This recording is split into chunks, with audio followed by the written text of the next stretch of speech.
Thought 1. A sentiment concerning the imposition of moral standards. We love imposing our moral standards on one another, be it through law or mere criticism. Whenever the topic of imposing moral standards is being considered, a certain sentiment consistently arises. People will proclaim, "You can't impose moral standards on other people because what if they did the same to you?" The responses to this foolish sentiment are rather simple. Other people always have and always will impose moral standards upon me, regardless of what I do. There is, however, a difference between me and many of those people. That difference is the fact that their moral standards are worse than mine. Significantly worse. We can judge moral standards through considerations of rationality, usefulness, and desirability. Following thoughtful consideration, we can arrive at conclusions. We can conclude that some moral standards are good and some moral standards are bad. The good ones should be imposed. The bad ones shouldn't be imposed. It isn't that complicated. I can support the imposition of good moral standards while opposing the imposition of bad moral standards. There is no inconsistency whatsoever. I am acting consistently with what really matters, the value of the moral standards. It is very simple, really. Imposing good moral standards is good. Imposing bad moral standards is bad. Of course, it also depends on the strategy, intent, and potential consequences related to imposition. These things should also be subject to moral consideration. Make no mistake, there are complex considerations which must be made. But the basic fact remains. It is irrational to impose some moral standards and irrational to impose others. Some moral standards are better than others. We can judge such things through considerations of rationality, desirability, and usefulness. Through considerations of the extent to which they represent a thoughtful and logical relationship with the basis of reason. One would be wise to remember that. Thought 2. The death of satire. Political satire is dead, particularly on social media. Satire relies on ridiculous exaggerations. Satire relies on caricatures. Yet half of the people engaged in politics on these social media sites are already complete caricatures. You can't caricature something that is already the highest form of a caricature. You can't mock people with absurd hyperbole when the absurd hyperbole is literally indistinguishable from the people you are trying to mock. Satire doesn't really work if it is easily taken seriously. And it is very easy to take satire seriously in modern online spaces. Because satire is indistinguishable from what people actually believe. The caricature is indistinguishable from real people. When people are already caricatures of themselves, one won't achieve much by caricaturing them. A world full of walking, talking caricatures is a world devoid of satire. Thought 3. The nuances of appropriate historical costume. Is it appropriate to dress up as a Nazi for Halloween? Most people would say no. If we asked them why such a costume is inappropriate, they would probably say it is inappropriate because the Nazis did evil things. I think that there is more to this sentiment than simply the fact that the Nazis did evil things. If that was the extent of our reasoning, we wouldn't happily tolerate pirate and Viking costumes. Pirates and Vikings pillaged, brutalized, raped, and murdered.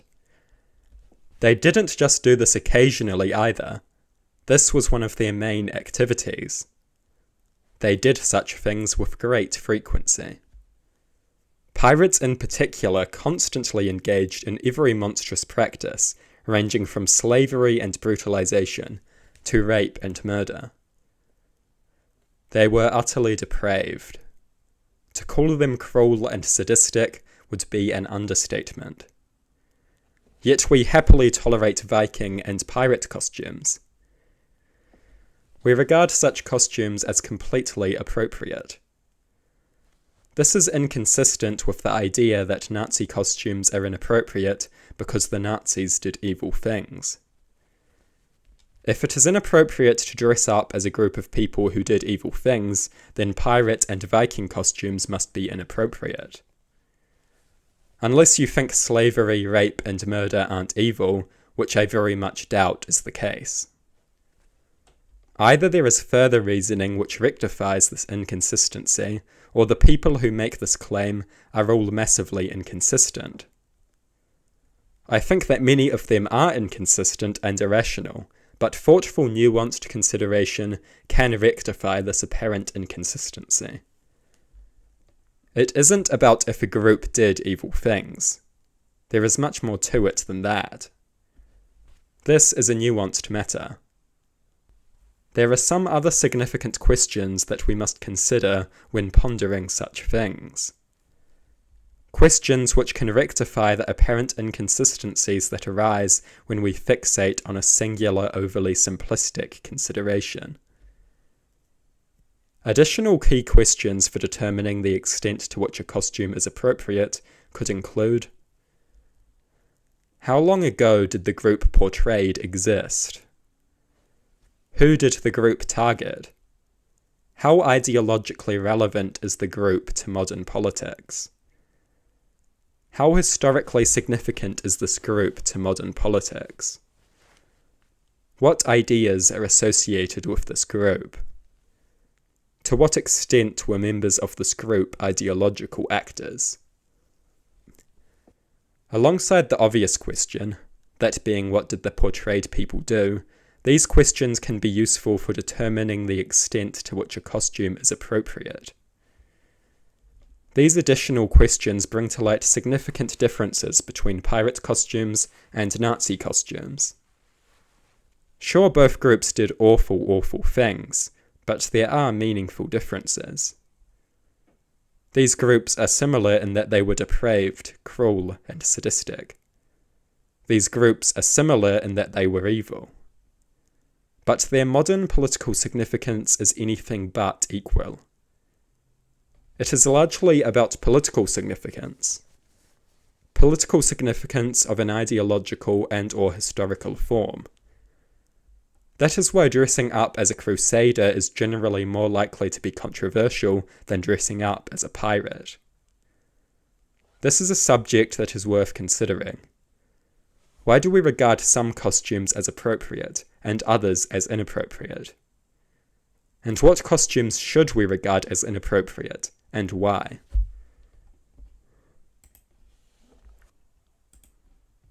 Thought 4. Radicalism in Rhetoric. Why do we keep saying abolish when we mean reform or reinvent? Why do we keep putting a grotesque mask on a beautiful face? Why do we keep making defensible positions sound atrocious?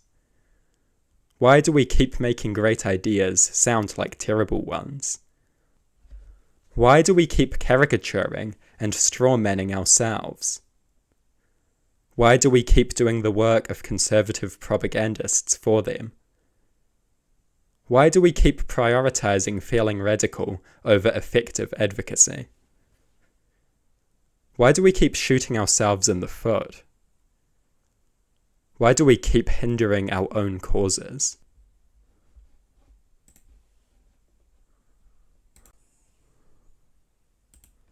Thought 5. Bad apples. We often hear it suggested that issues are not systemic, but instead the fault of some bad apples. The fact that so many bad apples got into the system is an indictment on the system. The fact that so many bad apples reside within the institution is indicative of serious flaws in the institution. The system clearly has systemic flaws, either a tendency to create bad apples or a woefully inadequate method of keeping them out. A lot of bad apples are indicative of a systemic flaw, be it a tendency to create bad apples or a failure to keep them out. Very often it is both. The obsession with bad apples exists only to deflect attention away from the systemic issues that those bad apples are themselves indicative of. Thought 6. The serial killer gene. I sometimes hear mention of a serial killer gene.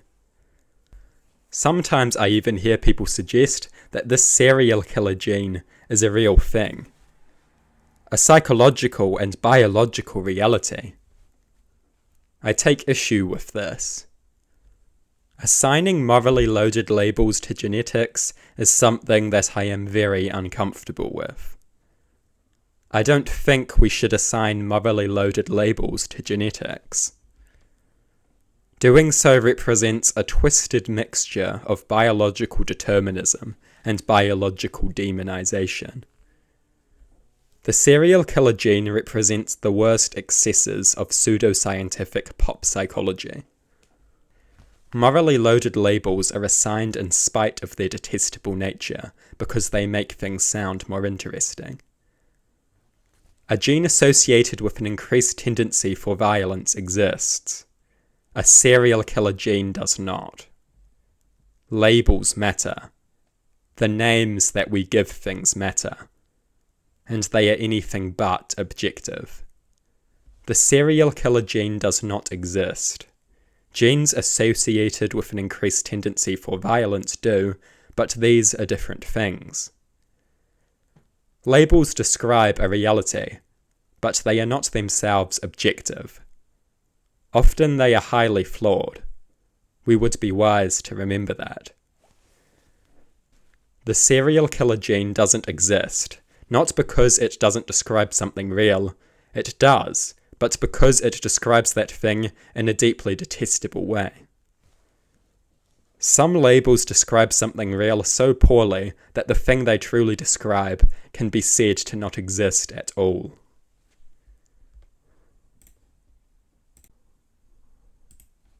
Thought 7. Men can't be feminists. Some people suggest that men can't be feminists. Considering that feminism is a movement for gender equality, it seems absurd to structure it in a way that is contrary to its own goals. Barring men achieves nothing other than needlessly reinforcing the social construct of gender. A social construct that is founded on unequal standards and expectations.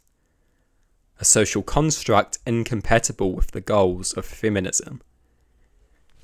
Anyone who says men can't be feminists is rejecting and undermining feminist goals. It is that simple.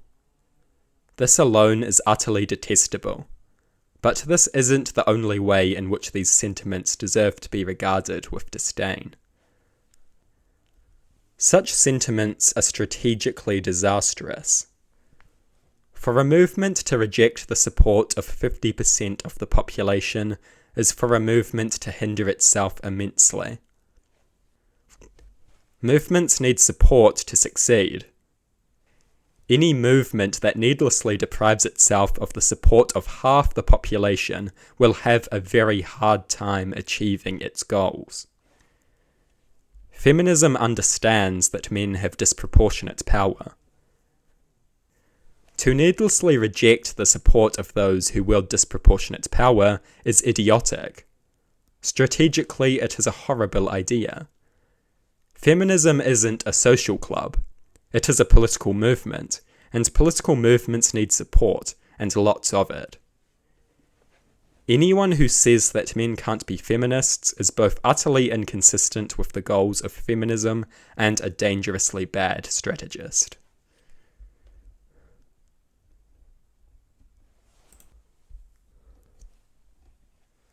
Thought 8. Leftist labels. There is a serious conversation to be had about the use of leftist labels. Labels such as socialism and communism. Labels which have been so heavily stained by their historical abuse and misuse. Appropriated by numerous depraved regimes and murderous dictatorships. Relentlessly demonized by conservative propagandists for decades. Can these stains be removed? Or should we retire these labels entirely? Should we continue to advocate the ideas, but under labels that lack this taint? This is a very important strategic question. Or do these labels express a familiar radicalism which is of redeeming value? Is there a drive to radicalism that these labels can effectively exploit? Do they still carry some of the hope they once did? Or has that hope been sucked from them and lives on only in the ideas themselves? These are matters that we would be wise to ponder.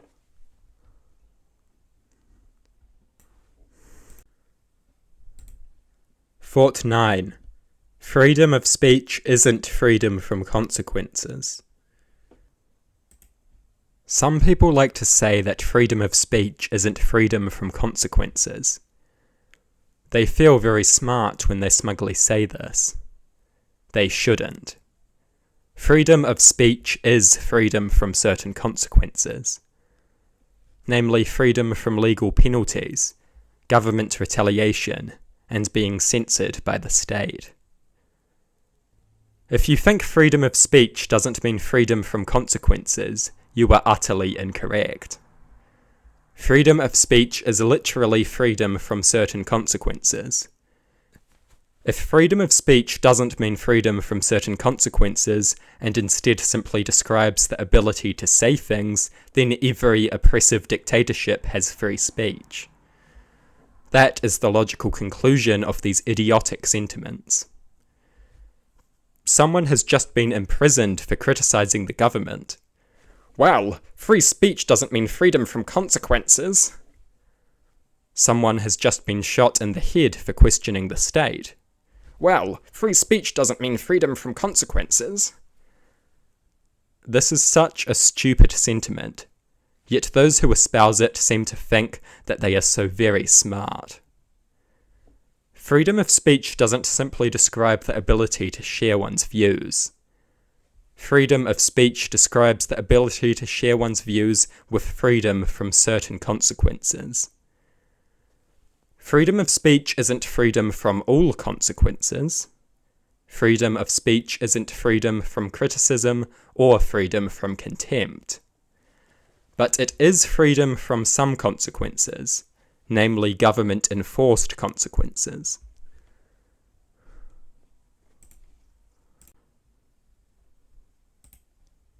Thought 10. The right and the word. Just because a wise-sounding person says it, and says it well, doesn't mean it is true. Being articulate and being right are not the same thing. A sizable portion of people can be convinced of anything if you communicate it to them in a way that sounds thoughtful and considered. Confidence convinces. They don't even have to understand it. In fact, well-worded incoherence is assumed to convey the greatest and purest form of truth. There is a difference between being right and sounding right. Being well-worded and being correct are not the same thing.